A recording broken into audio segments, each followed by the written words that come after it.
we are working on our cat. This is nice, the way you splayed him open so well.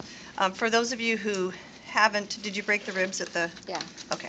If you haven't broken the ribs at the back, which I don't always recommend because then you have those bone shards there that you can poke your fingers on, then just propping some tweezers across the thorax will help to keep it open for you. Okay. We've talked already about our glands associated with the mouth, or accessory or salivary glands. Parotid being posterior and inferior to the masseter. Submandibular being the largest, usually, well, not the largest, but a very easy one to find because it's near this branching point for our external jugular vein, where it becomes transverse facial and other branches that you weren't responsible for. So submandibular lies posterior to that major branch running up to the head. And then our sublingual lies right in the crook of the transverse facial and the external jugular. So sublingual, submandibular, and parotid. Moving down then through the respiratory and GI tract, we have right here our trachea. Easy to see because it's got these cartilaginous rings that help to keep it open. The esophagus is deep to it, and it collapses. It's not necessary for the esophagus to be propped open all the time. So the esophagus you could actually bypass and not notice right away. In comparison to the trachea, it's not really noteworthy. I want you to put some tension on the trachea, some downward tension, and then with a nice new scalpel blade, cut it at the top of that tough box, the voice box, or the larynx. Now I happen to cut it just right because you see how you've got that nice V-shaped opening right there? Those are the vocal cords, and the distance between the vocal cords determines the vocalization made by the human, or in this case, the cat. And that's a really, really nice thing to be able to see. You can see it well in our larynx models of the human, but to get that view on the cat is just terrific. That was just luck. Sometimes we cut too high, too low, but work at your larynx to try to get that view when you're dissecting on your own. And now we can completely remove the esophagus from the trachea. Now when you follow the trachea down, then you should eventually reach a point where it branches to serve the lobes of the lungs on the right and left sides of the cat. We'd like to see that first pair of branches that come off the trachea, or the primary bronchi. But to do that, you're going to have to remove this heart. So cut through the latex associated with the aorta and the superior vena cava, and then cut the inferior vena cava, and then tease around the heart itself, and it's easy to nick, thank you, the bronchi while you're doing this. If you do so, that's not the end of the world. You remove that heart. We're not getting tested on vessels anymore, so that's okay, thank you. And then you'll see this little plate of latex and junk. You're going to want to take all that apart too. Remove it, and when you do so, you should be able to see where the trachea branches to serve the lungs on the right and the left. So I'm just going to keep picking at this until I reveal it on one side. Again, careful with your fingers. Your eyes will burn because you're releasing a lot of preservative when you do this.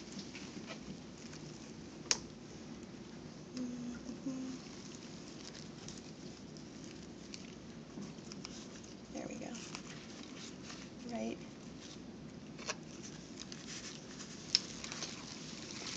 Here, you can see the primary bronchus on the cat's right side, okay?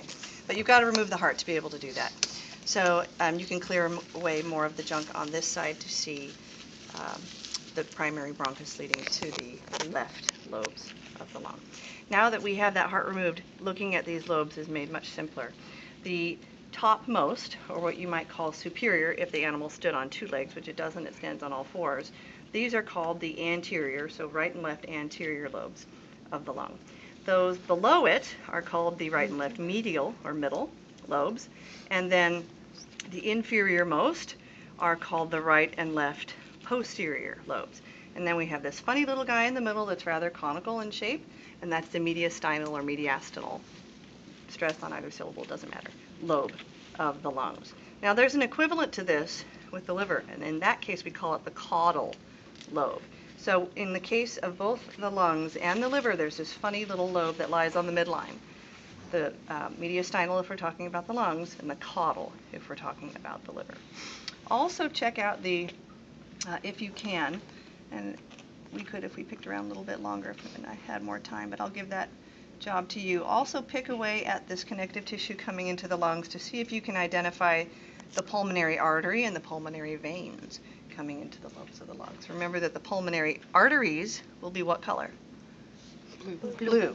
And the pulmonary veins will be red because of that reverse rule that we talk about with the pulmonary circulation. Okay, that'll do you for the neck and thorax. Now you'll encounter your diaphragm muscle. It's a nice curtain over the top of the liver. Let's lift it up. When we pull on it and create some tension, you should see this sheath right here that's diving down into this fissure between the lobes of the liver. And this is the ligament that helps to suspend the liver from the diaphragm. We call it the falciform ligament. And it is on your list, the falciform ligament. Now the next most obvious aspect or part of the liver or structure associated with the liver will be this green indentation and stained area, and that is the gallbladder. Something of a deflated balloon at this point. A bladder is anything that holds fluid, and in this case the fluid is gone, but in some cases you won't see really the sac at all. You'll just see this green indentation here. What lobe of the liver is it within? It is within the largest, which is the right medial lobe of the liver. The right medial lobe of the liver hangs over most of the viscera on the right side of the body of the cat. Now these liver lobes have deep fissures. See the gallbladder lying within that fissure of the right medial lobe. And so you want to make sure that you're looking at a lobe in and of itself versus two separate lobes. Determine what's a fissure and what's the actual point of separation between lobes. So this is right medial. Then we have right lateral. That's a fissure between the two. So right lateral. Here's our caudal lobe, right there. There's our caudal lobe, right in the middle. Is it caudal or caudate? Caudate, you could say either. I think it says caudate actually on here. Always meaning midline relating to the tail. And then here is our left medial and our left lateral. So our right medial is huge and our left medial is pretty small in comparison. Okay, so we've got 1, 2, 3, 4, 5 lobes for the liver, and 1, 2, 3, 4, 5, 6, 7 lobes for the lungs. How about this one? That's part of the right medial. That's just a deep fissure where the gallbladder is housed. Okay, so let's lift up that liver and see about this stomach that we have right underneath it. There's a lot of terminology relating to the stomach, so let's break it up and make it simpler. There are 3 terms relating to regions of the stomach. They are the first region, or the cardia, the middle region, or the body, and the end region, or the pylorus. Okay, so those are our 3 regional terms. When it comes to the edges or the border of the stomach, we have different terms. Top left hump of the stomach, called the fundus. Lower curve, called the greater curvature. Upper curve, lesser curvature. And from the greater curvature, we see the point of attachment for the greater omentum. Alrighty, so that makes sense that we'll start with greater. So again, those terms are fundus, greater curvature, lesser curvature. Now in terms of the muscles, the round sphincter muscles that let food into the stomach or out, we have 2 sphincters. Cardiac sphincter, makes sense, it's in the cardia region. Pyloric sphincter, makes sense, it's in the pylorus region. Okay? So, again, cardia, body, pylorus. Those are your regional terms. Fundus, greater curvature, lesser curvature. Those are your border terms. Cardiac sphincter, pyloric sphincter. That's the point of entry and exit from the stomach. We want to open the stomach in each case and see what we've got going on in there. You may encounter worms, parasites, very normal even for well cared for domestic animals, and a lot of food, sometimes bone, hair, depending on the cat. Here's a nice empty stomach, and you can see it has wrinkles on the inside. Any organ that changes in volume will have these wrinkles on the inside to allow for expansion, and they're called rugae. So you will have a pin on the inside of your stomach, a flag that says rugae. You got to open your stomach to be able to pin that. So everybody's hopefully opened their stomach by now. If you like, you can cut through the pyloric sphincter to see that what will look like round, tough muscle that allows food to leave the stomach and go into the small intestine. Let's pretend that we've done that. We're going to cross over that pyloric sphincter and talk about the regions of the small intestine.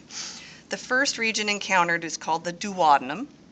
The duodenum, it's roughly the first 2 inches of the small intestine. Parallel to it, within the mesentery, you should see your pancreas. In this cat in particular, it's rather nondescript. I won't say atrophied, but just not super obvious, okay? It's glandular and it's buried in the mesentery. Some of you will have a more obvious pancreas. Here's some more of it up here. That's a little more, or a little easier to envision, okay? Adjacent to the duodenum, because the pancreas is an accessory digestive organ, it's secreting digestive enzymes into the duodenum so that we can start breaking down this food that just left the stomach. You'll see green staining at the pyloric sphincter also because the gallbladder is doing the same thing. And in fact, the gallbladder and the pancreas share a duct. It's called the pancreatic duct, and that helps them to release their content into this upper intestine. Let's say we've gone 2 inches down the intestine and now we're in the middle. Now we are adjacent to, or we're in the region called the jejunum. The letter J is curvy, and the middle of this intestine is all curvy and tangled. So that's how you remember. If you grab a section of it and you pull it taut, you see that nice, clear connective tissue mesentery that's helping to keep the intestine, hopefully, from twisting on itself, although it doesn't always do that. Sometimes they still do twist on themselves, especially in animals that walk on all fours. And you can see we've got good vasculature here because all of these nutrients that are being absorbed are coming into the blood supply this way. So good supply of blood to the small intestine. If we go all the way down to the bottom of the small intestine, we're talking about the last 2 inches, roughly, the ileum. The ileum. So duodenum, jejunum, ileum from top to bottom. And then we'll encounter a point at which the small intestine pinches off and turns into large intestine. Here is that point right here. Right here. And how can you see it? Well, you'll see that suddenly the diameter gets huge compared to what it was.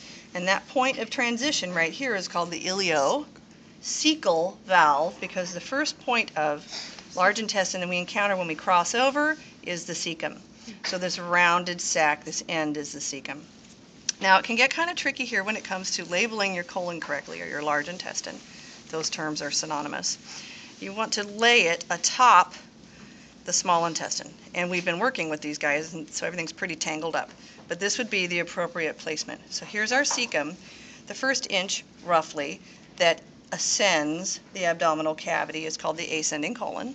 Then we cross over to the left side, that's transverse. And then we descend toward the pelvic girdle, that's descending colon. So ascending, transverse, and descending colon. So the sigmoid would be right here. Where we make a sharp turn into the pelvic girdle, we call the sigmoid. Not exaggerated in the cat, more obvious in the human models. Where the internal striation actually changes, we are delineating the point between the sigmoid and the rectum. And then the rectum would lead to the external anal opening. Can you label the rectum? No, not unless you break open the pelvis, and you don't have to do so. Follow the intestine as low as you can go and put your flag that says rectum at the lowest possible point. Okay, and that'll be fine. All right, so that takes us through the digestive system. We talked about the pancreas, talked about the greater omentum in the stomach. What's this big guy over here? This is our spleen. You'll see tremendous pigment variation with the spleen and size variation too. This is nice pigment, rather small size. A lot of variation also with the size of the stomach. You can have a small stomach in a huge cat or a huge stomach in a very small cat. Sometimes I've seen stomachs that look pretty cancerous in that they are very fibrous and hard and look like just an exaggerated tube instead of a nice pliable sac like this one. So I'll note that on your cat when I come by. In any case, the spleen, we remember, is an organ that's real important to the immune system and in the recycling and manufacturing of red blood cells. So it should have a nice dark pigmentation, hopefully. Let's look at our kidneys inside. We can't see much in terms of detail when we make a longitudinal cut through our kidney because they're so small. But we can delineate the medulla, or the middle, versus or from the cortex or the outer portion. And we should be able to see where the ureter, in this case it was pretty darn small, we'd have to do it on the other side. You should be able to see where the ureter comes into the kidney, and that point is called the pelvis. Okay, and that is listed on your CAT sheet. Here we go. So here is our ureter on this side leading from the kidney, in this case down to the bladder, to the posterior surface of the bladder and the lower portion of the posterior surface of the bladder. So at the bottom, so that the bladder fills from bottom to top. In this case we have a male, so let's talk about some important structures here. I put page references in your CAT atlas for male and female reproduction, or reproductive organs and external genitalia, and those are pretty good pictures because they're artists' depictions. If you have a male, be sure you get a good look at what's female. If you have female, do the same for the male. This is a good example of the male genitalia preserved. What we have here, what my probe is under, are both spermatic cords. Now the spermatic cord is like a bundled cable coming from each testicle that holds the duct that will transmit sperm from the epididymis into the penis eventually, but into the adjacent ejaculatory glands, bulbal, urethral, etc., which are not on your list, and conduct sperm out of the body. So from storage to ejaculation via that vas deferens.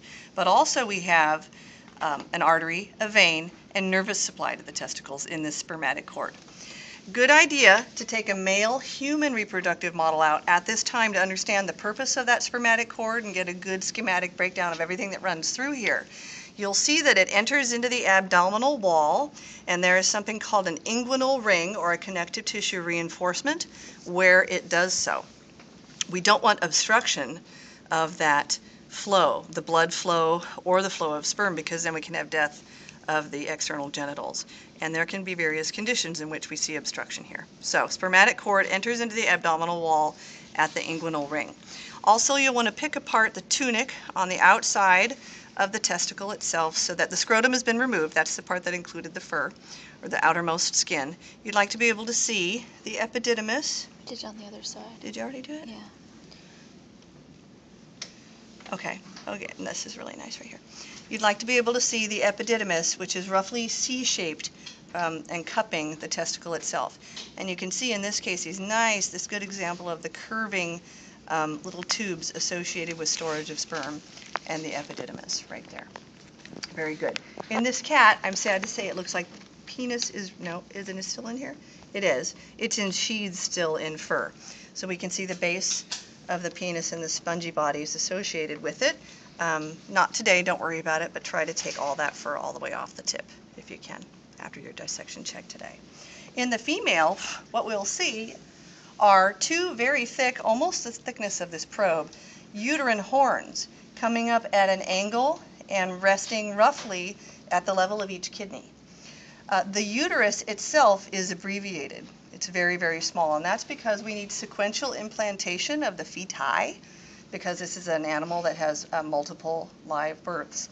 So we will see kittens or fertilized ova implanted along each uterine horn. And that's why if you've ever palpated a pregnant cat, it does feel like there are babies all the way up here to the level of the ribs, because there pretty much are at that point in late gestation. At the top of each uterine horn, you'll see a very, very small kidney bean-shaped ovary, and then you'll have a short, curving, convoluted fallopian tube. So the long thing that's reaching up like this is not the fallopian tube, it's the uterine horn, and that is not a homologous structure for the female, for the human female. It's unique to this animal because of the way in which it gives birth. Okay, let's go back up here real quickly and talk about the teeth. The little row of teeth that we see at the top and bottom of the maxilla and mandible, the first teeth encountered are our incisors, because we have a carnivorous animal here. I'm sorry? No, he has his headphones on and he can't hear, Oh, so okay. he talks really loud. Incisors. And then the two big sharp ones that we associate with cats, but not only cats have them, are of course our what teeth? Canines, and they look really healthy in this guy, but given the life of the cat that you have prior to euthanasia, you might see them broken off, missing completely, and then note the condition of the gums. You could see discoloration, swelling, abscess, very commonly associated with cats whose lives were a little more difficult. As we move back, the first sharp teeth that you'll encounter, usually with one peak, are the premolars, and then when you go all the way to the back of the mouth, usually a double peak, we'll see our molars. Okay? Premolars and molars. Premolars, molars. It's very logical. So incisors, canines, pair up and top and bottom, premolars, and then the actual molars, which are more mature and have two peaks associated with them. Any questions?